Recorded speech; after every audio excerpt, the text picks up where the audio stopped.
여러분 반갑습니다. 우리 합신의 청소년 여러분, 비록 이렇게 영상을 통해 여러분께 하나님의 말씀을 전하지만 제 마음과 머릿속에 여러분 다 상상하고 있습니다. 하나님이 사랑하시는 우리 합신의 청소년 여러분, 이번에 말씀을 통해서 정말 하나님과 하나님이 주시는 그 은혜를 풍성히 누리는 시간 되기를 주의 이름으로 축원합니다. 저는 합동신학대학원 대학교에서 교회사를 가르치고 있는 안상혁 교수 목사입니다. 오늘 우리가 묵상할 하나님의 말씀 제가 봉독해 드리도록 하겠습니다. 마태복음 1장 23절 말씀, 여러분이 익히 들어서 잘 알고 있는 말씀입니다. 보라, 처녀가 잉태하여 아들을 낳을 것이요 그의 이름은 임마누엘이라 하리라 하셨으니, 이를 번역한즉 하나님이 우리와 함께 계시다 함이라. 아멘. 주로 성탄절 때 예수님의 탄생을 우리가 기념하고 축하하면서 이 본문 말씀을 가지고 설교 말씀도 듣고 또 성경 공부도 많이 했으리라 생각합니다.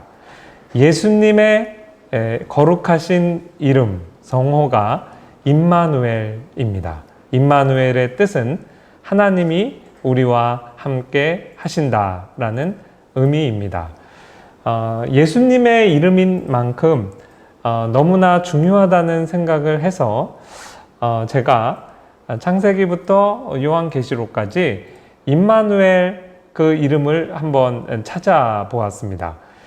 성경 프로그램으로 검색할 수도 있지만 또 임마누엘의 신학적인 의미도 있고 프로그램에서 다 검색하지 못하는 내용이 있어서 창세기 1장 1절부터 요한계시록까지 이렇게 정독을 하면서 임마누엘을 한번 헤아려 보았어요.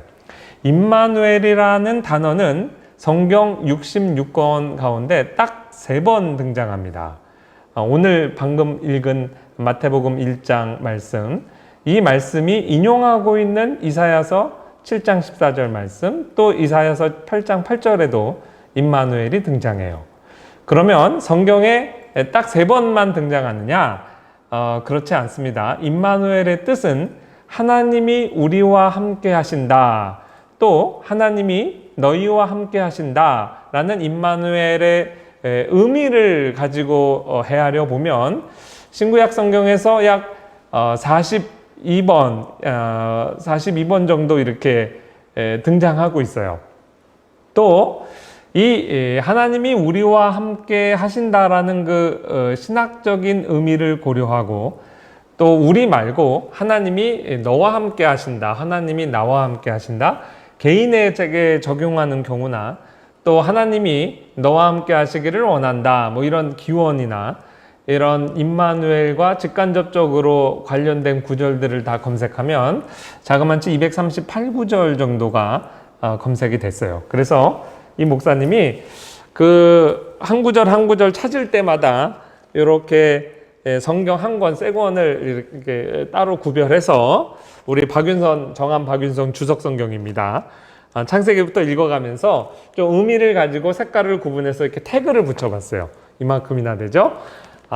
성경은 처음부터 끝까지 하나님이 우리와 함께 하신다는 임마누엘의 복음을 우리에게 전달하고 있구나, 이렇게 이제 목사님이 깨닫게 됐습니다. 그래서 이 성경을 따로 이렇게 제가 임마누엘 성경 이렇게 구분해서 비치해 놨습니다.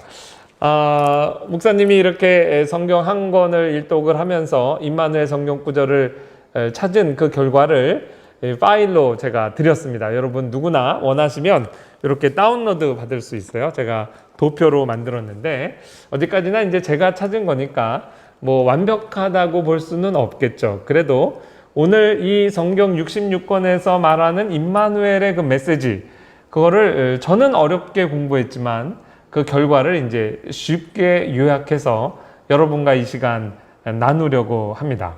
제가 방금 말씀드렸죠. 성경은 처음부터 끝까지 임마누엘의 하나님을 우리에게 선포하고 있다. 오늘 마태복음 1장 23절 말씀을 읽었습니다. 예수님이 탄생하셨는데 예수님의 이름이 임마누엘이다 라는 그 내용을 선언하면서 마태복음이 시작하죠. 여러분 마태복음 모두 몇 장까지 있을까요? 예, 28장까지 있습니다. 자, 마태복음의 맨 마지막 28장 20절 말씀에 보면 볼지어다 내가 세상 끝날까지 너희와 항상 함께 있으리라. 예, 임마누엘의 하나님을 선언하며 마태복음이 끝나고 있어요. 그러니까 마태복음의 처음과 끝이 임마누엘로 시작해서 임마누엘로 끝납니다. 여러분 성경 66권의 마지막 성경이 무엇이죠? 제가 아까도 말씀드린 요한계시록입니다. 자, 요한계시록은 22장까지 돼 있죠. 요한계시록의 마지막 장면이 21장부터 22장으로 연결돼서 마지막 그 화려한 막이 이제 우리 독자들에게 제시되는데 그 결론을 이끄는 21장 3절에서 4절 말씀 제가 읽어드립니다. 내가 들으니 보좌에서 큰 음성이 나서 이르되 보라 하나님의 장막이 사람들과 함께 있음에 하나님이 그들과 함께 계시리니 임마누엘의 하나님이죠. 자, 마지막 종말 최종적인 천국의 도래 성경이 어떻게 선포하고 있냐면 하나님의 장막이 사람들과 함께 있음에 하나님이 그들과 함께 계시겠다. 임마누엘의 하나님, 임마누엘의 복음이 성취되는 것으로 이 세상 역사의 종말, 새하늘과 새 땅의 개막을 선언하고 있습니다. 하나님은 그들은 하나님의 백성이 되고 하나님은 친히 그들과 함께 계셔서 모든 눈물을 그 눈에서 닦아주시니 다시는 사망이 없고 애통하는 것이나 곡하는 것이나 아픈 것이 다시 있지 아니하리니 처음 것들이 다 지나갔음이로라. 성경의 마지막 요한계시록이 하나님이 영원토록 하나님의 백성과 함께 하시는 것으로 마무리된다면 이 세상의 역사는 하나님이 인간과 함께하지 않는 역사로 타락의 역사가 시작된다고 성경은 기록하고 있습니다. 그 대표적인 성경 구절이 성경 66권의 제일 첫 번째 권 창세기에 인간의 타락 이후에 하나님께서 죄가 관영했을 때 노아 홍수 심판을 통해 첫 번째 인류를 심판하시죠. 그 심판의 선언에 앞서서 창세기 6장 3절 말씀입니다. 여호와께서 이르시되 나의 영이 영원히 사람과 함께하지 아니하리니 이는 그들이 육신이 됨이라. 인류의 타락 결과 어떤 일이 초래됐냐면 임마누엘과 반대의 상황이 일어난 거예요. 하나님의 영이 영원히 사람과 함께하지 않겠다. 이것이 타락입니다. 타락의 결과 인류가 경험한 심판이죠. 자, 이 하나님이 우리와 함께 아니한다는 것으로 타락의 역사가 시작됐다면 하나님께서 우리를 구원하시는 역사는 그 하나님의 영께서 성령께서 우리와 함께 하시는 것이 회복되는 것, 이것이 곧 구원의 역사예요. 이것이 완성되는 것이 아까 요한계시록에서 말씀한 하나님이 영원토록 우리와 함께 하시겠다라는 선언이죠. 자, 이렇게 되면 하나 좀 궁금합니다. 그러면 창세기 6장에서 하나님이 나의 영이 이제는 영원히 사람과 함께하지 않겠다. 왜냐하면 사람이 동물처럼 그냥 고깃덩어리 육신이 됨이라 이렇게 선언했다는 거예요. 그러면 그 전에는 하나님이 사람과 함께 했다는 의미이기도 합니다. 예, 맞습니다. 창세기 2장 7절 말씀 읽어드립니다. 여호와 하나님이 땅의 흙으로 사람을 지으시고 생기를 그 코에 불어 넣으시니 사람이 생명이 되니라. 자, 하나님께서 인간을 창조하시고 생기를 우리 코에 불어 넣으시니 사람이 생명이 됐다. 이 말씀이 방금 읽어드린 창세기 6장 3절 내가 내 영을 하나님의 영이 사람과 함께하지 아니하리니 이는 그들이 육신이 됨이라. 이 말씀과 병행 구절이죠. 서로 반대되는 내용을 이야기하고 있어요. 그러니 사람은 하나님의 첫 번째 창조는 인간을 생명으로 하나님을 아는 하나님의 형상으로 지음받은 하나님이 영이 함께 하시는 존재로 인간을 창조하셨다가 인간이 타락하면서 하나님의 영이 우리와 함께 하지 아니하시고 구원은 그것이 타락이고 구원은 다시 하나님의 성령께서 우리와 함께 하시는 것이다. 그것이 종말론적으로 완성되는 것이 요한계시록에서 이야기하는 새하늘과 새 땅의 도래다. 이렇게 우리가 정리해 볼 수 있겠습니다. 이런 의미에서 다시 성경 66권은 임마누엘의 하나님에서 시작해서 또 임마누엘의 하나님으로 맞춰지는 거죠. 지금 성경 66권의 가장 큰 그림을 임마누엘이라는 주제로 소개했습니다. 자, 지금부터 어렵지 않고 쉬운 결과만 여러분께 나눕니다. 임마누엘이라는 시각으로 이처럼 창세기부터 요한계시록을 철저히 읽어보면 우리가 세 가지 중요한 교훈을 도출할 수 있게 됩니다. 첫 번째, 제가 지금 창조 이야기를 했잖아요. 임마누엘의 하나님, 하나님이 우리와 함께 하심으로 나타나는 첫 번째 즉각적인 효과는, 열매는 바로 창조입니다. 첫 번째 창조에서 하나님이 인간을 하나님의 형상대로 지으시고 우리와 함께 하심으로 인류 역사가 시작됐어요. 그것이 첫 번째 창조예요. 두 번째 창조는 똑같은 하나님께서, 성령께서 사람에게 임하심으로 우리와 함께 하심으로 새로운 새 창조의 역사가 시작됩니다. 그것이 교회의 역사에서는 오순절 성령 강림으로 공식적으로 출범했어요. 자, 오순절날 성령께서 강림하시고 복음의 역사가 예루살렘과 온 유대와 사마리아와 땅끝까지 이르러 지금까지 하나님의 나라가 확장되고 있습니다. 이것은 다른 의미에서 새 창조예요. 자, 성경적인 근거를 좀 말씀드리겠습니다. 고린도전서 15장 45절이에요. 기록된 바 첫사람 아담은 생령이 되었다 함과 같이, 방금 우리가 창세기 2장 7절에서 읽은 말씀이죠. 하나님께서 사람을 흙으로 지으시고 생기를 불어넣으셔서 사람이 생령이 됐다. 그 말씀을 하는 거죠. 첫사람 아담은 생령이 되었다 함과 같이 마지막 아담은, 혹은 둘째 아담이라고 성경에서 보통 표현합니다. 누구시냐? 예수 그리스도입니다. 마지막 아담이신 그리스도는 살려주는 영이 되셨다. 예수 그리스도께서 성육신하시고 임마누엘의 하나님으로 우리와 함께 하심으로 어떤 일이 일어났냐면, 두 번째 아담이니까 두 번째 창조, 새 창조의 역사가 시작된 겁니다. 새 창조의 역사를 위해 예수께서, 하나님이신 그리스도께서 사람이 되시고 십자가에 달려 돌아가시고 무덤에 묻히시고 부활하시고 승천하시고 하나님 보좌 우편에 앉으시는 구원의 역사를 이루셨어요. 그리고 이 구원의 역사를 이루시는 그 정점에 예수님께서 다음 새 창조의 공식적인 출범을 알리는 오순절 성령 강림을 예언하시면서 제자들에게 이렇게 말씀합니다. 요한복음 14장 16절.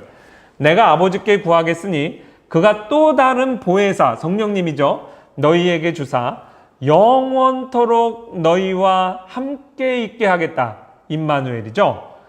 성령님께서 영원토록 우리와 함께 하심으로 새 창조의 역사가 시작되는 겁니다. 그리고 사도행전 1장 8절.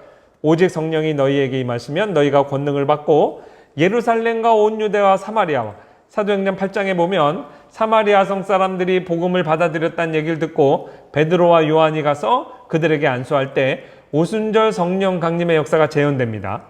또 땅끝까지, 사도행전 10장 말씀에 보면 베드로가 이방인 고넬료의 집에 가서 그를 위해서 말씀을 전하고 기도할 때 하나님의 성령께서 임하셔서 오순절 성령 강림의 역사가 재현돼요. 그 말은 무엇이냐면, 이 새 창조의 역사가 복음을 통해, 교회의 복음 전도 사역을 통해 예루살렘으로부터 시작해서 유대와 사마리아와 땅끝까지, 지금 우리까지 계속 새 창조의 역사가 진행된다는 거죠. 이르러 내 증인이 되리라.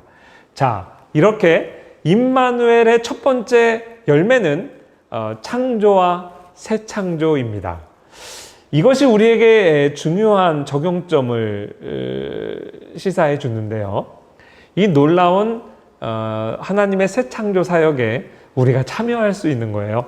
하나님께서 이 새 창조 사역에 우리를 증인으로 이렇게 불러주셨습니다. 만약에 인간이 타락하지 않았다면 이 땅에서 하나님의 나라의 확장은 자연 출생법으로도 충분했을 거예요. 죄가 없는 세상 가운데서 자녀가 이 땅에 출산하고 점점 인구수가 많아지면서 이 땅을 정복하는 것, 그 땅을 정복해 갈수록 하나님의 나라가 확장되는 거겠죠. 그러나 이제 타락한 지금 시점에서는 자연인이 결혼해서 아기를 출산한다고 해서 하나님의 나라가 확장되는 게 아닙니다. 하나님의 나라가 확장되는 것은 영적인 출산을 통해 확장돼요. 여러분도 우리나라가 지금 결혼 자꾸 안 하려고 하는데 성인이 돼서 반드시 결혼해서 가정을 꾸려서 하나님의 특별한 독신의 은사가 정말 예외적으로 받은 사람 아니라면 그렇게 자녀를 많이 출산하시길 바래요. 근데 그것으로 하나님 나라 이루어지는 것 아닙니다. 그렇게 출산한 우리의 자녀들, 다음 세대를 우리가 영적으로 다시 한번 출산해야 돼요. 복음을 증거해서 예수님을 믿고 영적으로 거듭나서 하나님 나라의 자녀들이 되는 거죠. 새 창조의 결과로 하나님 백성이 되어가는 겁니다. 자, 이 사역에, 거룩한 사역에 하나님이 저와 여러분을 부르셨어요. 이 임마누엘의 하나님이 우리에게 주는 큰 도전입니다. 그래서 구약시대에 보면 하나님이 우리와 함께 한다는 말과 12번이나 같이 등장하는 단어가 그러므로 너희는 두려워하지 말라요. 보통 어떤 맥락에서 이 임마누엘의 하나님이 계시되었냐면 가나안 정복 전쟁을 앞두고 너희 전쟁터에 나가는 거 두려워하지 말아라. 하나님이 우리와 함께 한다. 신약 시대에는요. 전도 현장에서 우리가 임마누엘 하나님 체험할 수 있어요. 사도행전 18장 9절에서 10절 보면 사도 바울이 전도하러 간 전도 현장에서 밤에 주께서 환상 가운데 바울에게 말씀하시되 두려워하지 말며 침묵하지 말고 말하라. 내가 너와 함께 있음에 어떤 사람도 너를 대적하여 해롭게 할 자가 없을 것이니 이는 이 성중에 내 백성이 많음이라. 우리의 전도의 현장에서 우리가 하나님이 우리와 함께 하실 때 우리가 임마누엘의 하나님 체험하고 두려움 이길 수 있습니다. 이게 첫 번째, 우리가 임마누엘로 성경 전체를 읽을 때 얻어낼 수 있는 교훈과 적용점입니다. 두 번째 포인트로 넘어가겠습니다. 이 임마누엘은 오늘 예수님의 이름이다 라고 우리가 마태복음 1장 23절 말씀 읽고 시작했습니다. 그런데요, 정말 놀라운 사실이 있습니다. 성경은 이 임마누엘이 예수님의 이름일 뿐 아니라 교회의 이름이라고 선언해요. 자, 아까 인용했던 말씀이죠. 그 인용하면서 포인트를 제가 조금 달리 표시를 했습니다. 노란 색깔이 어디에 가 있냐면 내가 들으니 보좌에서 큰 음성이 나서 이르되 보라 하나님의 장막이 사람들과 함께 있음에. 하나님의 장막은 교회를 상징합니다.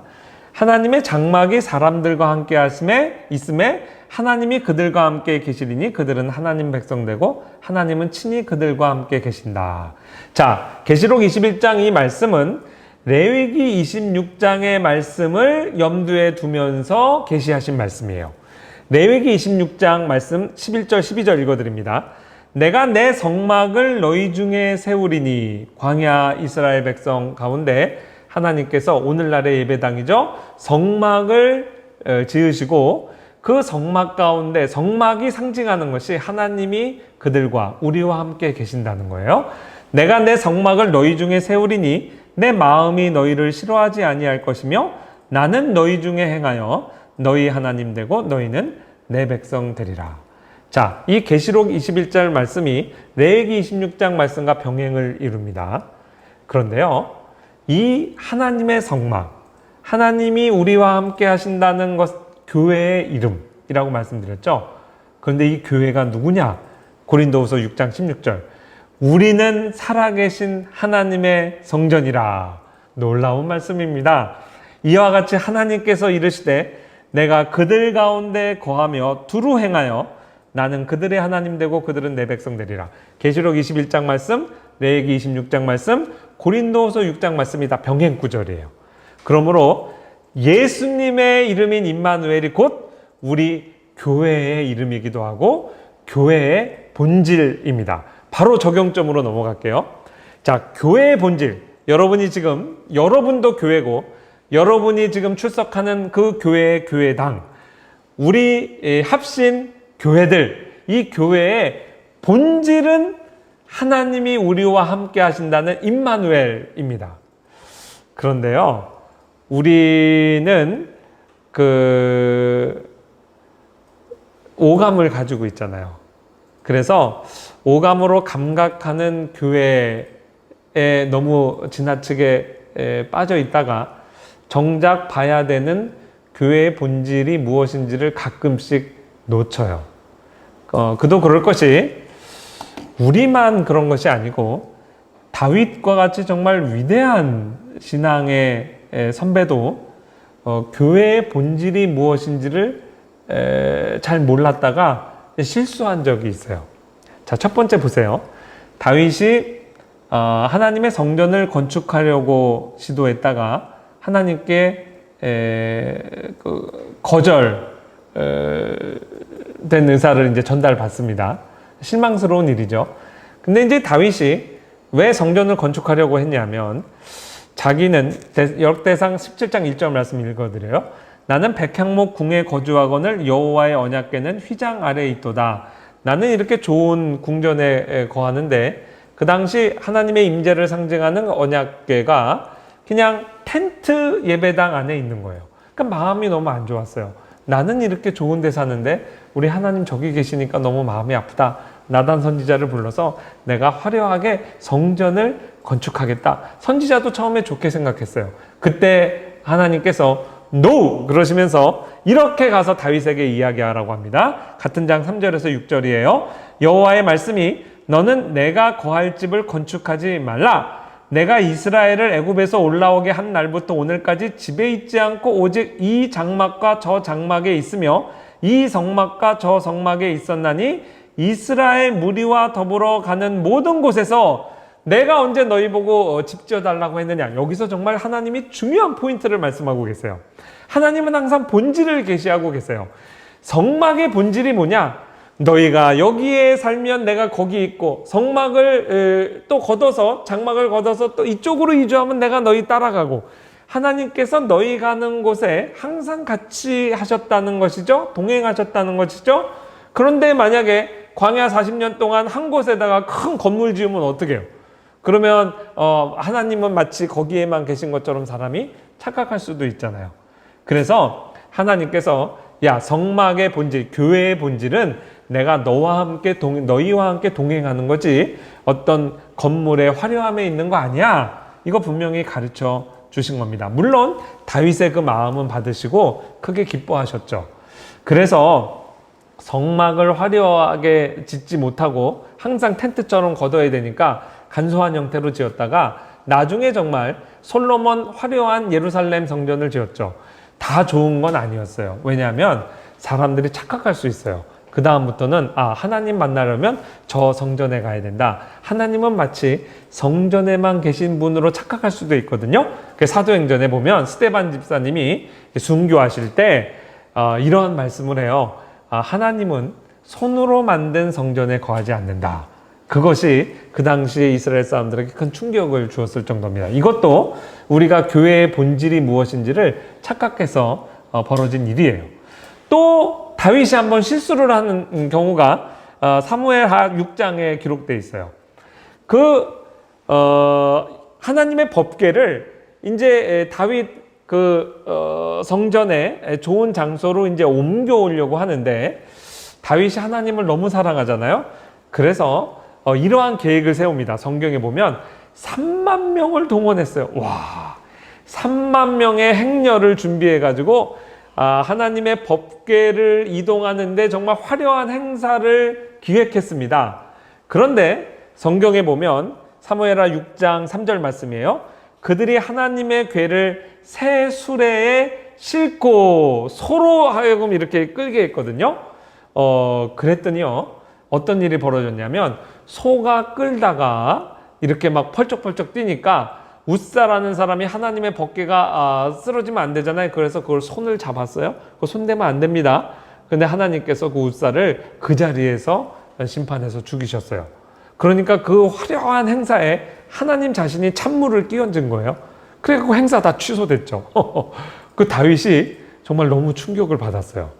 근데 이 잘못이 처음에 어디에서 비롯됐냐면 3절, 하나님의 법궤를 사람이 운반하는 게 아니라 새수레에 실었다는 거예요. 오늘날로 얘기하면 이 세상에서 존재하는, 그 나라에 존재하는 제일 비싼 차, 리무진 같은 데다가 다 하나님의 법궤를 모시고 가게 한 거죠. 근데 하나님이 법을 세운 게 있어요. 하나님의 법궤를 옮길 때는 반드시 사람이 4명이 그걸 매야 됩니다. 그 의미가 뭘까요? 하나님은 우리보다 더 빨리 걷지 않겠다는 거예요. 사람의 보폭에 맞춰서 우리와 함께 동행하신다라는 것을 가시적으로 보여주는 거예요. 근데 그냥 일반적인 상식으로 생각한 거죠. 하나님께 잘해드린답시고, 하나님 내가 좋은 수레에 모셔서 이동할게요. 하나님 그거 싫어하신 겁니다. 그래서 한번 그렇게 당한 실수한 다음에 다윗이 정신 차리죠. 다음에 오벳 에돔의 집에서 바로 다음 장면입니다. 이제 다시 법궤를 법에 맞춰서 이동해요. 그때 성경 말씀을 보면 사무엘하 6장 12절, 13절, 15절, 17절 자그마치 4절에 걸쳐서 계속 반복되는 게 뭐냐면 하나님의 궤를 기쁨으로 맸다. 하나님의 궤를 맨 사람들이 15절 여호와의 궤를 메고 들어오니 17절 여호와의 궤를 메고 들어갔다. 그렇게 이제 사람이 메고 들어갔다는 거죠. 이것도 교회의 본질이 무엇이냐? 비록 세상의 눈으로 보면 사람이 초라하게 메고 가는 것보다 정말 멋있는 수레에다가 싣고 모시는 게 멋있어 보이지만 그게 본질이 아니라는 거예요. 자, 다윗만 실수한 것이 아니고 학개서에 재미있는 역사가 기록되어 있습니다. 특별히 여러분 우리 청소년들 세대하고 관련이 있어서 이 부분을 잘 기억해 주시면 좋겠어요. 저도 이 내용을 제 선생님, 지금 은퇴하신 성주진 교수님이 2016년 11월 25일 날, 25일인가 26일 날인가 학교 새벽 기도 때 이렇게 학개서 말씀을 갖고 설교하셨는데 너무 제가 그때 은혜를 받아서 잘 기록했다가 지금 여러분과 나누는 겁니다. 자, 지금 학개서 2장의 배경은요, 포로기 70년을 마치고 돌아와서 두 번째 예배당, 두 번째 성전, 세컨 템플이라고 그래요. 그 두 번째 성전을 지을 때의 이야기예요. 바벨론에 의해서 그 예루살렘 성전, 솔로몬이 지은 화려한 성전은 지금 봐도 없어요. 관광지 가도, 지금 예루살렘 가도 그거 아니에요. 다 회파되고 없어졌어요. 그리고 이스라엘 사람들, 유대 사람들이 다 바벨론으로 포로로 끌려갑니다. 70년이 지난 다음에 포로기를 마치고 돌아왔어요. 돌아와서 무슨 일을 하느냐? 그 예루살렘 회파단 성전을 재건합니다. 그런데 적군들도 있고 뭐 시간도 없고 자원도 부족하고 해서 정말 첫 번째 성전에 비해서 너무나 초라한 조그만 성전을 지은 거예요. 그래서 그 두 번째 성전의 기초가 딱 놓여졌을 때 그래도 얼마나 기특합니까? 이제 우리도 우리의 예배당을 갖게 됐다. 그래서 그거를 지은 포로기 세대의 사람들이 막 환호성 올리고 막 파티하는 거예요. 그리고 막 하나님을 찬양했어요. 그런데 70년이니까 아직 포로기 이전에 옛날 화려했던 그 예루살렘 성전을 본 세대는 갑자기 통곡을 하기 시작합니다. 왜냐하면 옛날 자기들이 예배드렸던 보았던 예루살렘 성전에 비해서 지금 두 번째 짓는 성전은 너무나 초라해서 비교가 된다는 거예요. 지금 상황을 제가 쉽게 이해하기 위해서 제 이야기를 한번 해볼게요. 제가 그 50이 이제 간 넘었어요. 그러니까 제가 여러분 나이, 여러분보다 더 어렸을 때, 주일학교 때는요, 여름 성경학교 하자 그러면 한 4박 5일을 하고요. 그리고 하루에 4번 집회했어요. 자, 보세요. 초등학교 1학년 때도 새벽 예배 있었고요. 여름성경학교 때는 9시 집회 있고요. 그 다음에 오후 집회 있고요. 그 다음에 저녁 집회도 있었어요. 간식은요, 하루 종일 감자 하나, 옥수수, 뭐 그때 있으면 주고 아니면 뭐 달걀 주기도 하고 자두 뭐 이런 것도 줬던 것 같고 쭈쭈바 하나 나오면 정말 아이들이 너무 좋아했습니다. 그냥 간식 그거 하나 먹고 하자 그러면 예배당이 그냥 터져나갈 정도로 빽빽히 아이들이 모였어요. 그땐 그랬어요. 근데 요즘 어떻습니까? 코로나 때문에도 힘들지만 요즘 주일학교에서 선흥경학교 하자 그러면 웬만한 교회 사이즈에서도 50명 모이기 힘듭니다. 한 50명 정도 아이들 모였다 그러면 아마 여러분 전도사님 또 주일학교 선생님들 너무 좋아할 겁니다. 하나님 막 찬양하고 신나게 찬양할 거예요. 그때 옛날 제 기억을 하고 있는 제 세대는 예배당 뒤편에 앉아서 아이고 하면서 통곡을 하는 거예요. 왜? 우리 때의 주일학교에 비해서 물질적으로는 평등하지만 너무나 초라하잖아요. 지금 상황이 그렇습니다. 그래서 에스라서에 보면 멀리서 들으면 옛날 세대가 통곡하는 울음소리와 젊은 세대가 막 찬양하는 신나게 외치는 그 소리가 서로 짬뽕이 돼가지고 그냥 어떤 소리인지 분간하기 힘든 상황이 됐다 이렇게 기록돼 있어요. 그때 하나님께서 학계 선지자를 통해 이렇게 말씀합니다. 너희 가운데 남아있는 자 중에 이 성전의 이전 영광을 본 자가 누구냐? 이제 이것이 너희에게 어떻게 보이느냐? 이것이 너희 눈에 보잘것 없지 아니하냐? 하나님이 다 아신다는 거죠. 그러면서 제발 옛날 세대들아 라떼는 하면서 청승 떨지 말아라. 교회의 본질이 뭐냐? 예배당이 크고 화려함에 있느냐? 그거 아니다. 교회의 본질은 내가 너희와 함께하는 것 아니냐? 그래서 4절 보면 여호와가 일어나라 스룹바벨아 스스로 굳세게 할지어다 하면서 뒷부분 읽겠습니다. 이 땅 모든 백성아 스스로 굳세게 하여 일할지어다 내가 너희와 함께 하노라. 본질이 뭐냐? 내가 너희와 함께 하는 거 아니냐? 내가 너희와 지금 있어 없어? 너희와 함께 하지? 그런데 왜 그렇게 옛날 얘기하면서 청승 떨고 있어? 5절 말씀 너희가 애굽에서 나올 때 내가 너희와 나의 영이 계속하여 너희 가운데 머물러 있나니 너희는 두려워하지 말아라. 교회의 역사를 보라. 광야 시대 그 텐트 교회 시절에도 내가 너희와 있었어. 예루살렘 성전 시대에도 있었어. 포로기 때 나도 너희 따라갔었어. 그리고 지금 돌아와서 너희 젊은 세대가 예배당 짓고 있는데 내가 너희와 함께 있어. 본질이 변하지 않았는데 너희 너무 슬퍼하지 말아라. 예, 여러분들 이런 이야기 많이 듣죠? 여러분 부모님 세대 또 여러분 목사님 옛날에는 안 그랬습니다. 근데 너희들 너무 어려운 시대에 신앙생활합니다. 하나님은 긍정적이세요. 자, 부모님과 함께 하셨던 하나님이 지금 여러분과 함께 하십니다. 그러면 문제될 게 없어요. 교회 역사를 보면 때때로 교회 예배당이 조금 더 화려할 때도 있습니다. 사람이 더 많이 모일 때도 있고 좀 적게 모일 때도 있어요. 그러나 그런 건 모두 비본질적인 거예요. 교회의 핵심은 하나님이 우리와 함께 하시느냐 아니냐예요. 아무리 예배당 화려하고 사람 많이 모여도 그곳에 하나님 함께 아니하시면 그 교회 아닙니다. 근데 아무리 사람이 적고 좀 우리가 힘들게 살아도 하나님 함께 하시면 그 교회의 모습이에요. 그리고 하나님께서 지금 한국교회 저와 여러분에게 이 말씀 꼭 하시는 것 같아요.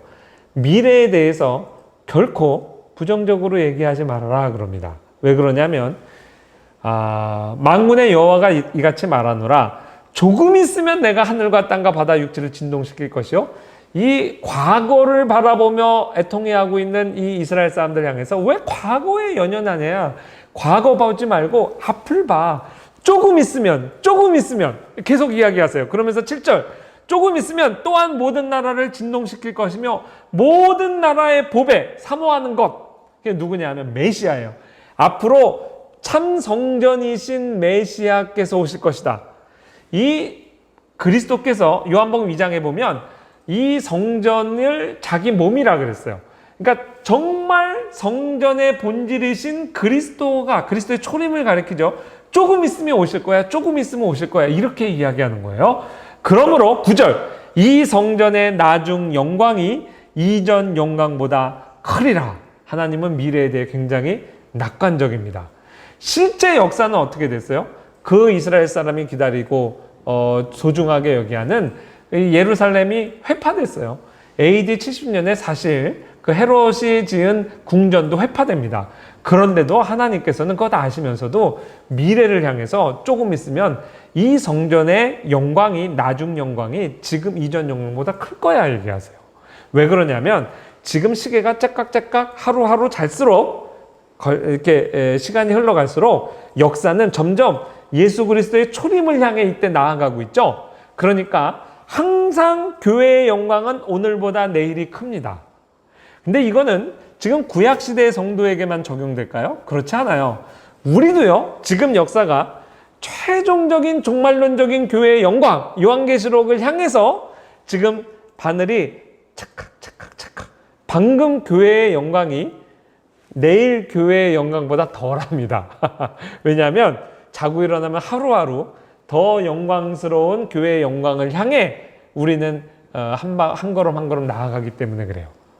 그래서 절대로 다음 세대에게 부정적인 이야기 할 필요 없습니다. 물론 교회 역사에서 부침이 있겠죠. 아까 말씀드렸다시피 여러분의 교회 신앙생활하는 세대가 광야 시대일 수도 있어요. 그러나 that's okay. 그거 아무것도 아니에요. 하나님 함께 하시면 뭐가 문제예요? 교회는 예수 그리스도의 재림을 향해 항상 나아갈 겁니다. 분명히 장담하건대 여러분이 경험하는 교회의 영광이 여러분의 부모님 세대가 경험한 교회의 영광보다 더욱 클 겁니다. 하나님이 우리에게 가르쳐 주시는 시각이에요. 교회의 본질이 무엇이냐? 임마누엘의 본질을 붙들면 우리가 이러한 확신을 가지고 확신 있게 이제 여유 있게 신앙생활 할 수 있습니다. 그래서 임마누엘의 하나님, 임마누엘의 교회의 본질이 항상 오늘의 영광보다 내일의 영광이 크다 이렇게 생각하고 여러분 신앙생활 하시기 바라요. 자, 마지막 포인트입니다. 자, 세 가지 교훈이 서로 다 연결되어 있어요. 방금 소개해드렸던 레위기 26장 말씀 다시 읽어드리면서 포인트를 좀 옮겨봅니다. 내가 내 성막을 너희 중에 세우리니 내 마음이 너희를 싫어하지 아니할 것이며 나는 너희 중에 행하여 너희의 하나님이 되고 너희는 내 백성이 될 것이라. 좀 신학적으로 읽을 필요가 있는데요. 임마누엘이 아까 새 창조, 그 다음에 교회의 본질 말씀드렸죠. 임마누엘의 세 번째 열매는 항상 이 말씀이 같이 짝을 이뤄서 등장하는 경우가 많아요.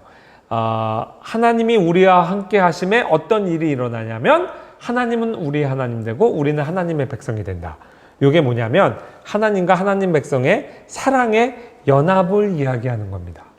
하나님이 우리와 함께 계실 때 우리를 심판하려고 함께 하실 수도 있잖아요. 근데 그렇지 않고 하나님이 우리와 함께 하신다라는 선언은 하나님이 그 마음에서부터 우리를 사랑하시고 우리와 연합하신다라는 뜻이에요. 스바냐 3장 17절은 이렇게 표현합니다. 너희 하나님 여호와가 너희 가운데 계시니 그는 구원을 베푸실 전능자시라.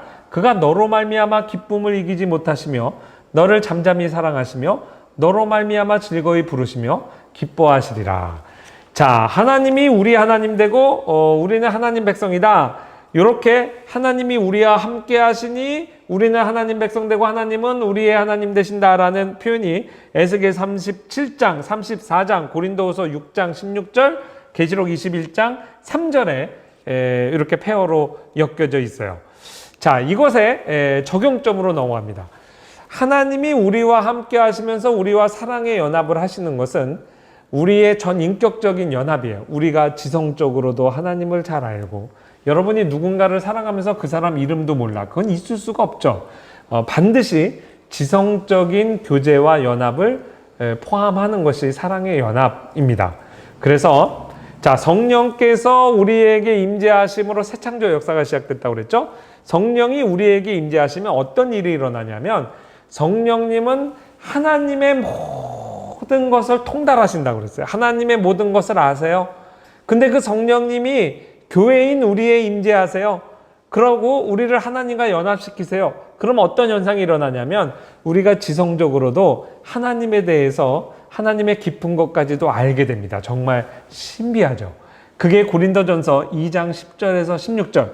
오직 하나님이 성령으로 이것을 우리에게 보이셨으니 성령은 모든 것, 곧 하나님의 깊은 것까지도 통달하시느니라. 사람의 일을 사람의 속에 있는 영유에 누가 알리요? 이와 같이 하나님의 일도 하나님의 영유에 아무도 알지 못하느니라. 우리가 세상의 영 받지 않고 오직 하나님으로부터 온 영을 받았으니 이는 우리로 하여금 하나님께서 우리에게 주신 은혜로 주신 것들을 알게 하려 하심이라. 누가 주의 마음을 알아서 주를 가르치겠느냐? 그러나 우리가 그리스도의 마음을 가졌느니라. 여기에 마음은 그리스어, 헬라어로 누스에서 나왔어요. 이 누스는 사실 마음으로 지금 성경에서 번역됐지만 지성, 이해력, 인텔렉트, 마인드, 정신, 마음 이런 뜻이에요. 그러니까 우리가 하나님의 백성 돼서 하나님과 연합할 때, 임마누엘의 하나님과 연합할 때 우리의 지성이 역할을 해야 된다는 거예요. 그래서요, 이 기독교는 말씀의 종교예요. 우리를 사랑하는 하나님이 말씀이 많으세요. 그래요, 예배 드릴 때도 하나님이 설교자를 통해 말씀을 많이 하시잖아요. 우리의 왕으로 오신 마태복음의 기록에 보면 왕으로 오신 메시아가 제일 많이 하신 일은 십자가에 달려 돌아가신 거 한 번 돌아가셨잖아요. 28장의 내용의 대부분은 말씀하신 거예요. 우리의 왕이 말을 통해서 우리를 통치하시니까 우리가 그 말씀을 잘 배울 필요가 있습니다. 제가 재밌는 사진 하나 가져왔는데 여러분 영상에서 한번 보세요. 이 목사님이 미국에서 공부하고 박사 논문을 쓸 때 연구했던 토마스 후커라는 분이 있어요. 미국 국어 국사 교과서, 미국 애들의 미국 국사 교과서에 나오죠. 미국 민주정치 아버지라고 얘기하기도 해요. 토마스 후커라는 훌륭한 정치가이면서 사실은 정치가가 아니라 목사고 신학자예요. 이분이 목회를 하시면서 설교를 하셨는데 이 토마스 후커 목사님의 교회에 매튜 그랜트라는 집사님이 맨날 설교 노트를 받아 적었어요. 지금 저도 출석하는 교회에서 담임 목사님 설교하시면 열심히 노트 받아 적거든요. 근데 그 세상에 그 노트, 오래된 노트가 남아 있어요. 그래서 제가 그 노트를 이렇게 다 이렇게 자료실 같은 데서 입수해서 이런 거 보면서 이제 논문을 썼어요. 근데 목사님이 깜짝 놀랐어요. 왜냐하면 진짜 1638년 10월 4일 추수감사 주일 때 사무엘상 에베네셀 그 텍스트죠. 7장 12절 말씀 갖고 설교했는데 설교를 받아 적은 게 31페이지야. 목사님이 그 설교를 아무리 빠르게 한번 이렇게 재현을 해서 읽어봐도 적어도 3시간 설교를 했어요. 여러분 주일날 전도사님이나 목사님이 3시간 설교하면 여러분 아멘 하시겠어요? 집에 가서 아마 일들걸? 나 이게 안 나올래. 근데 여러분 생각해보세요. 물론 다른 설교들에 비해서 이날 설교 좀 길긴 했어요. 근데 토마스 후커 목사님의 보통 설교가 한 2시간씩 했습니다. 근데 이건 토마스 후커 목사님 뿐만이 아니에요. 그 당시 뉴잉글랜드에 있었던 대부분의 목사님이 설교 원고 없이 보통 2시간 정도씩 설교를 했어요. 그러니까 지금 우리가 뭐 30분 설교 듣는 것보다 3배, 4배, 5배 이렇게 설교 듣잖아요. 그리고 오후 예배를 또 드려요. 오후 예배도 한 2시간 설교를 했어요. 그러니까 제가 대략 계산을 해봤더니 똑같은 10년 동안 신앙생활을 하면 결국 이 당시에 살았던 우리의 선배들이 지금 우리보다 하나님 말씀을 10배 더 이상 듣고 배웠습니다. 그러니까 여러분 하나님 말씀 설교 지루하다 그러지 말고 천국 가서 다 우리 선배들 만날 텐데 그 오늘날 설교는 사실 30분고에 예화도 있고 뭐 재밌게도 어떻게 구성하려고 그러고 그러잖아요. 근데 옛날 우리 목사님들 설교는 그냥 하나님 성경 말씀을 그대로 주례한 거예요. 그 내용을 지금보다 한 10배 우리 선배들이 배웠다고 생각을 해보세요. 그런 뜨거움이 있었습니다. 왜 그랬냐면 뉴잉글랜드에 건너간 청교도가 좋아했던 말씀이에요. 이는 물이 바다를 덮음같이 여호와의 영광을 인정하는 것이 세상에 가득함이니라. 이 하나님의 영광을 어떻게 인정하게 될까? 물이 바다를 덮음같이. 똑같은 병행 구절로 이사야서 11장 9절 말씀 보면 이는 물이 바다 덮음같이 여호와를 아는 지식이 세상에 충만할 것이라.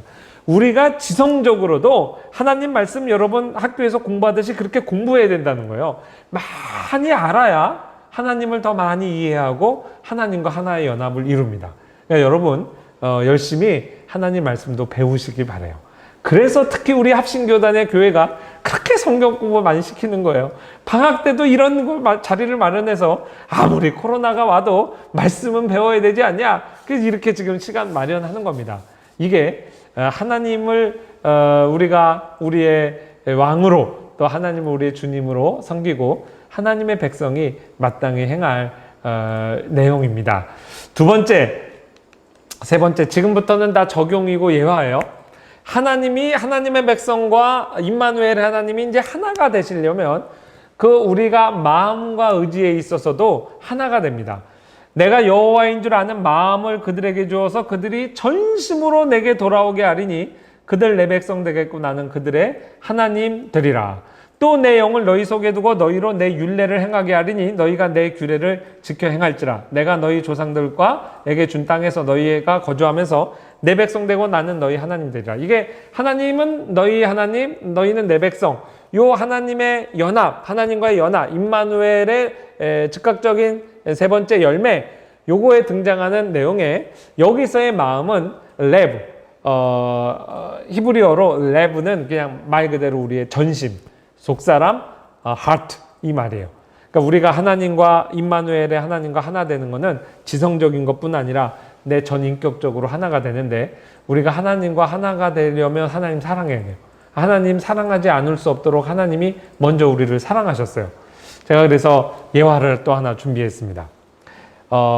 비교적 최근에 돌아가셨죠. 엘리 위셀이라고 한국말로도 나이트라는 여러분 책 읽어보셨죠? 이거 필독도서로 아마 중고등학교 학생들도 읽도록 할 거예요. 이 엘리 위셀이요, 그 유명한 아우슈비츠 그 가스 사용실에서 처형되기 직전에 전쟁 끝나고 유엔군이 이제 들어갔을 때 그 자리에서 이제 구출됐어요. 그래서 유명한 역사 교과서에 나오는 그런 사진에 실제 있었던 인물인데요. 자기가 아우슈비츠에서 있었던 일을 그냥 저널 형식으로 기록을 한 게 아우슈비츠의 그 참상을 잘 드러내서 노벨 평화상도 받고 그랬습니다. 근데 이분이 2016년에 이제 돌아가셨는데 이 나이트에 나오는 한 에피소드를 소개할게요.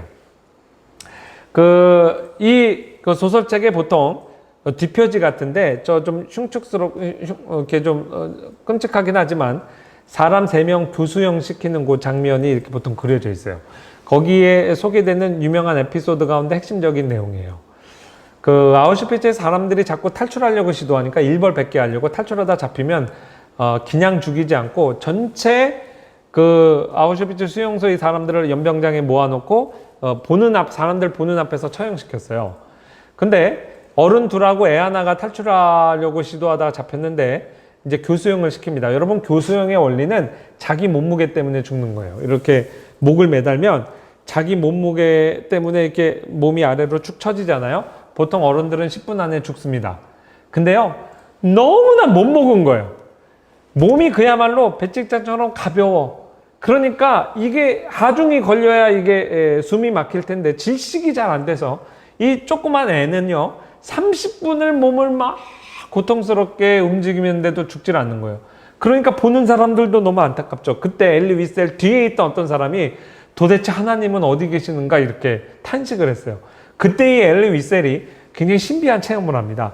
마음속 깊은 곳에서부터 이 음성을 들었대요. 도대체 하나님은 어디에 계신 거야? 그때 나는 내면 깊은 곳으로부터 대답하는 음성을 들었다. 그분이 어디에 있느냐고? 바로 여기 계신다. 바로 저 교수대, 저 아이와 함께 매달려 계신다. 그 공감하신다는 거죠. 아이의 아픔과 함께 하신다는 거죠. 이 엘리 위셀은 유대인이에요. 유대인들은요, 이 임마누엘의 개념을 가지고 있어요.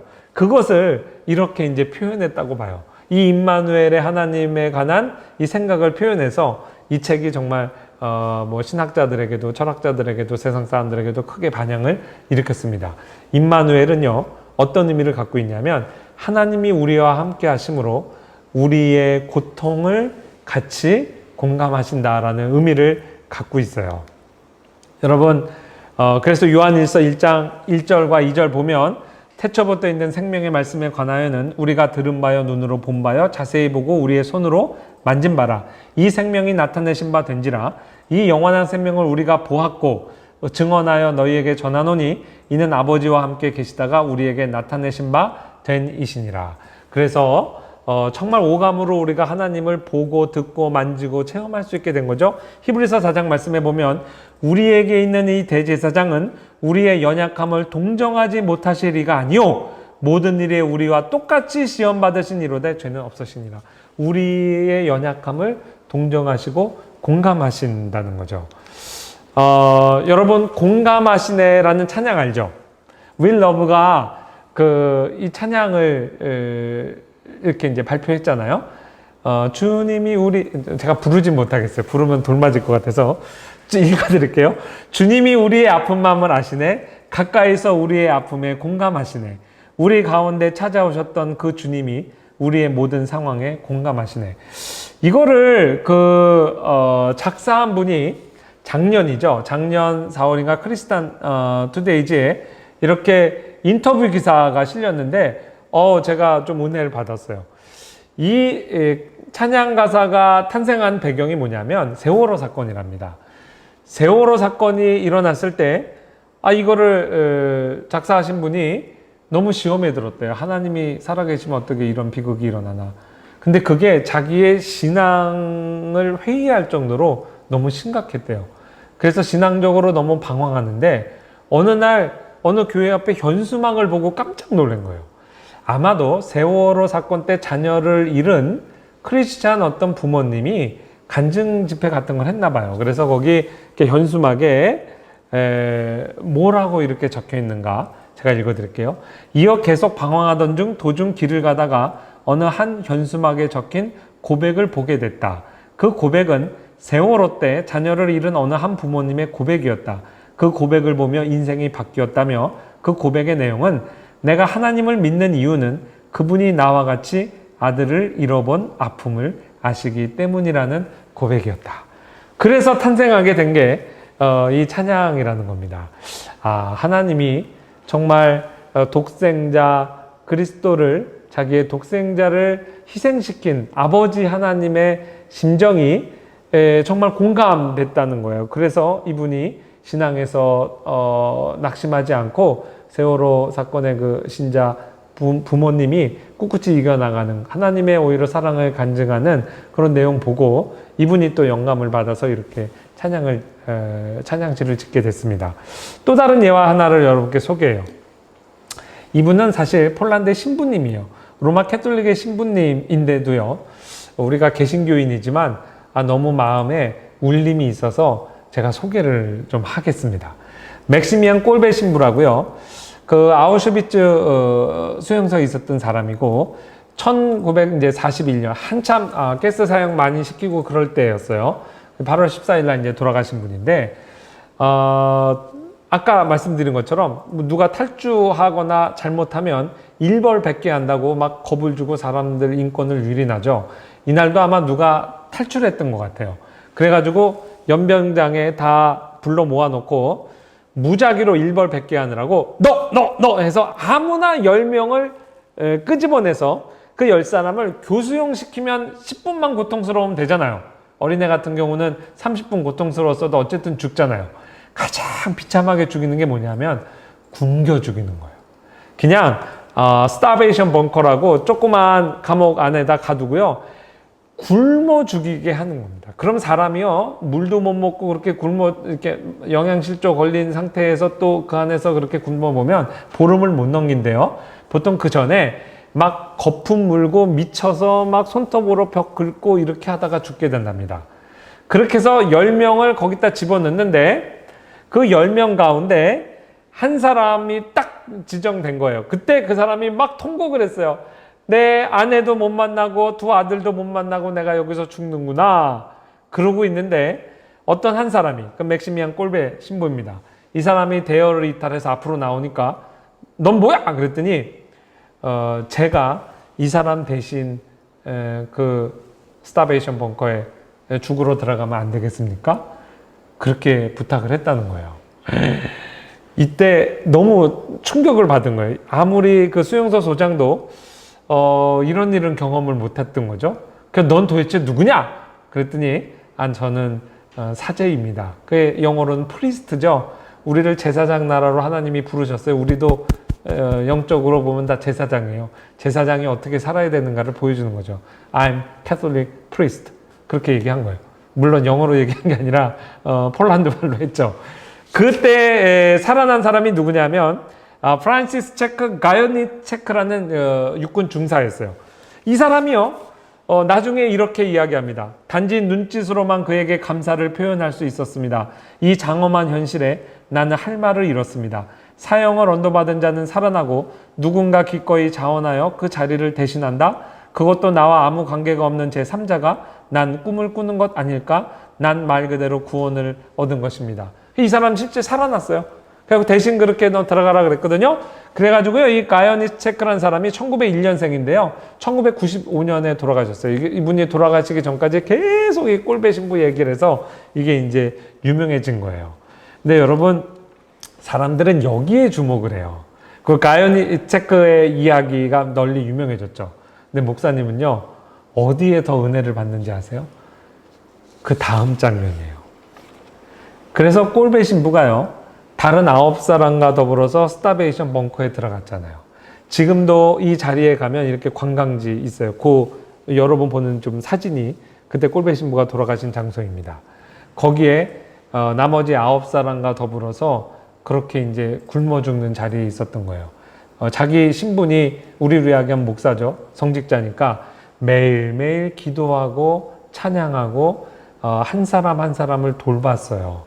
근데 그 당시에 전범재판소에 나중에 전쟁 끝나고 무르너란 사람이 간수였던 사람이 이렇게 재판받았는데 그때 증언을 해요. 여러 스타베이션 벙커에서 사람들이 죽어갔는데 너무 인상적이어서 자기가 기억하고 있다. 이때만큼은 모든 사람이 죽을 때 그렇게 막 미쳐서 죽지 않고 정말 평안하게 죽었답니다. 그리고 자기가 매일매일 들어가 볼 때 마치 예배당에 온 것 같았다. 사람들이 예배하고 찬송하고. 그리고 참 신기하죠? 10사람 들어갔잖아요. 다 죽고 마지막까지 누가 남냐면 꼴배 신부가 남았어요. 그러니까 다른 사람 다 이렇게 죽는데 돌봐주고 꼴배 신부 안 죽으니까 그 다음 팀도 들어와야 되는데 마지막 8월 14일 날 독국물을 주사해서 이제 꼴배 신부는 죽게 됐어요. 이게 무엇일까요? 죽음까지도 공감하는 거죠. 꼴배 신부가 죽음까지 함께하는. 그러니까 꼴배 신부와 같이 들어갔던 무명의 9명의 그 사람은요, 이 꼴배 신부한테 얼마나 의지하고 좋았겠어요. 마지막 순간을 그래도 육신적으로는 고통스러웠지만 그것을 이겨낼 수 있는 마음의 평안함을 유지한 거 아니겠어요? 사람이 우리와 함께해도 이렇게 큰 위로를 줍니다.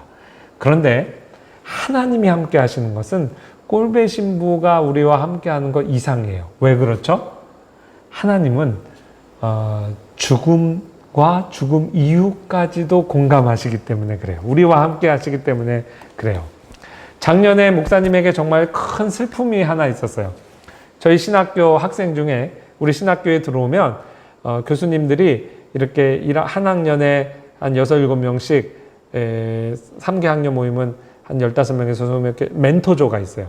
그러니까 제가 담당하는 학생, 1학년 신입생 중에, 아주 머리도 똑똑하고 좋은 학교, 공대를 나와서 이렇게 직장에 취직해 있다가 은혜를 받고 목사님 되겠다고 들어온 학생이 있었는데, 암에 걸린 거예요.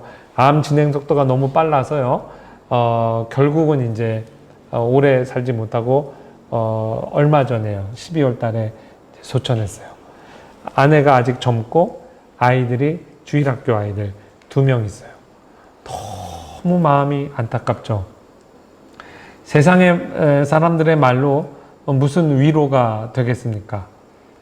그래서 제가 그 장례 난 거기 병원에 가서 이렇게 이제 이 성경 말씀을 써서 위로를 했어요. 형제들아, 자는 자들에 관하여는 너희가 알지 못함을 우리가 원하지 아니하노니 이는 소망 없는 다른 이와 같이 슬퍼하지 않게 하려 함이라. 우리가 예수께서 죽으셨다가 다시 살아나심을 믿을진데 이와 같이 예수 안에서 자는 자들도 하나님이 그와 함께 데리고 오시리라. 이런 현실에 사람의 말이 뭐가 위로가 되겠습니까? 그런데 하나님이 우리와 함께 하신다는 것이 어떤 위로가 되냐면 하나님이 결코 인간과 공감할 수 없는 게 있습니다. 그게 죽음이에요.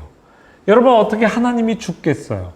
신학적으로는 하나님은 고통도 못 느낀다고 옛날에 히랍 사람들은 생각을 했어요.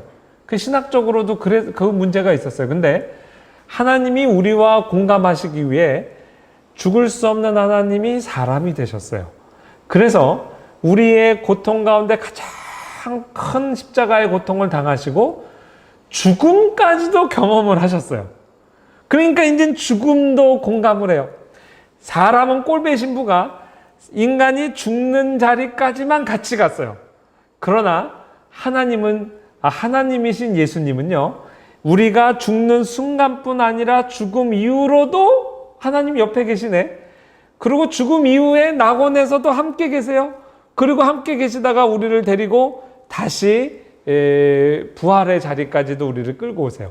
그래서 십자가상에서 강도에게 예수께서 이르시되 내가 진실로 내게 이르노니 오늘 내가 나와 함께 낙원에 있으리라. 내가 추천서 써줄 테니까 너 혼자 잘 낙원 찾아가. 이렇게 안 그러고 죽음과 동시에 네가 나와 함께 낙원에 있겠다 그러셨어요. 꼴배 신부도 이렇게 얘기 못해요. 하나님만이 하실 수 있어요. 임마누엘의 하나님은요, 우리가 죽는 순간에도, 여러분이 아무리 가족, 부모님 사랑해도 죽는 순간 그 이후로는 못 따라가요. 그러나 하나님은 따라가세요. 따라가시는 게 아니라 함께 하시는 거예요. 그리고 같이 계세요. 그리고 예수 안에서 자는 자들 하나님이 그와 함께 데리고 오신다고 그랬어요.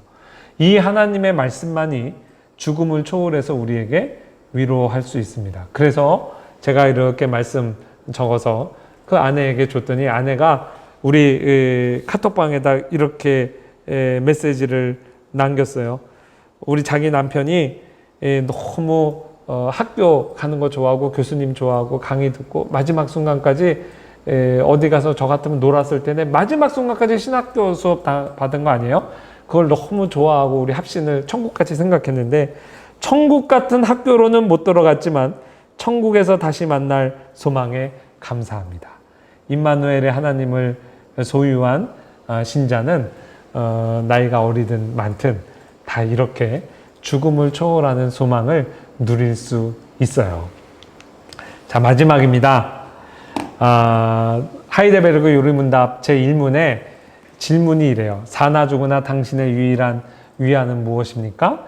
사나 죽으나 나는 나의 것 아니고 몸과 영혼이 모두 미쁘신 구주 예수 그리스도의 것입니다. 여러분의 부모님도 예수 그리스도의 것이고 여러분도 예수 그리스도의 것이고 여러분이 앞으로 결혼해서 가정을 꾸리고 여러분이 낳은 자녀도 먼저 여러분의 자녀지만 그렇게 생각하지만 더 먼저는 그리스도의 것이에요. 이것이 사나 죽으나 죽는 순간이나 죽은 이후에나 우리의 큰 위로입니다. 또 여러분 보세요. 하나님이 우리와 함께 하신다라는 임마누엘, 제가 창세기부터 요한계시록 찾으면서 이 선언을 자기가 했거나 직접 들은 사람, 그 인물들을 쭉 적어본 거예요. 아브라함부터 바울에 이르기까지. 물론 교회를 향해 하나님이 이렇게 선언하셨으니까 사실 사람 수는 훨씬 더 많겠죠. 그런데 오늘 본문 마태복음 1장 23절은요. 이사야 7장 14절 말씀을 인용하고 있거든요. 이사야 7장 14절의 주인공은 아하스 왕이에요. 아하스 왕은요. 그렇게 훌륭한 왕은 아니었어요. 믿음도 별로 좋은 왕이 아니었어요. 지금 우리로 이야기하면 북한하고 중국, 북한하고 러시아하고 이렇게 연대를 해서 우리를 쳐들어온다고 한 거예요. 얼마나 무서워요. 그래서 사시나무떠도 너무 무서워하니까 두려워하지 말아라. 하나님이 우리와 함께 하신다는 징조를 구해라. 그랬는데 그 징조를 안 구했어요. 그것도 하나님 말 안 들었는데도 하나님께서 스스로 먼저 처녀가 잉태하여 아들 낳을 것이다고 예수 그리스도의 멀리는 메시아적 성취를 알리는 예언을 주신 거예요. 그러니 비록 믿음이 약한 사람이라도 하나님 임마누엘의 약속을 하나님이 선언해 주시는 좋은 하나님이세요. 저와 여러분 우리가 비록 지금 믿음이 좀 약해도 하나님 우리와 함께 하시는 임마누엘의 하나님 이렇게 또 말씀을 통해 우리로 하여금 듣게 하십니다. 인생 지고의 행복 임마누엘의 하나님 경험하는 겁니다. 그래서 모세도 죽기 전에 너희 하나님 여호와는 너희와 함께 하신다. 그렇게 인사했어요. 다윗도 죽기 전에 솔로몬에게 이제 내 아들아 여호와께서 너와 함께 하시기를 원한다. 여호와께서 내게서 떠나지 아니하시고 너를 버리지 아니하시리라. 우리 새해를 맞이해서 새해 복 많이 받으세요 인사했죠? 또 이제 구정 새해 다가오죠. 새해의 가장 큰 복, 서로 빌 복이 무엇이냐면 임마누엘의 하나님, 부모는 자녀들에게, 자녀는 부모님에게, 또 서로 친구들에게 우리가 할 수 있는 최고의 인사는 뭐냐면 하나님이 너와 함께 하신다. 하나님이 너희와 함께 하게 원하신다. 이 오늘 임마누엘의 하나님의 복이 저와 여러분, 또 여러분 평생에, 여러분 교회에, 여러분 미래에 꾸릴 가정에, 지금의 가정에, 지금 섬기는 교회에 함께 하시길 주님의 이름으로 축원합니다. 기도합니다. 사랑해 주님 감사합니다. 우리의 하나님이 임마누엘의 하나님이신 것을 인하여 하나님을 찬양합니다. 우리가 그렇게 사랑하는 예수님이 임마누엘의 하나님이신 것을 인하여 하나님을 찬양합니다. 그 임마누엘의 하나님이 우리를 새 창조의 사역의 현장에 부르셨고, 또한 우리를 임마누엘의 교회의 본질로 초청하셨으며, 또한 하나님과 그리스도와 더불어 임마누엘의 하나님과 우리가 하나로 사랑의 연합을 이루도록 우리를 불러주셨습니다. 하나님, 이 큰 세 가지 복을 저희가 일평생 누리는 저희들 될 수 있도록 도와주시고, 하나님이 우리와 함께 하심으로 우리의 아픔에 공감하시고 우리의 사정을 아시고 우리의 죽음까지도 공감하시는 예수 그리스도를 의지하고 일평생 임마누엘의 하나님을 통해 하나님께서 주시는 복을 풍성히 누리고 전하는 우리 모두 될 수 있도록 주님께서 복 주시옵소서. 예수님의 이름으로 기도합니다. 아멘. 감사합니다.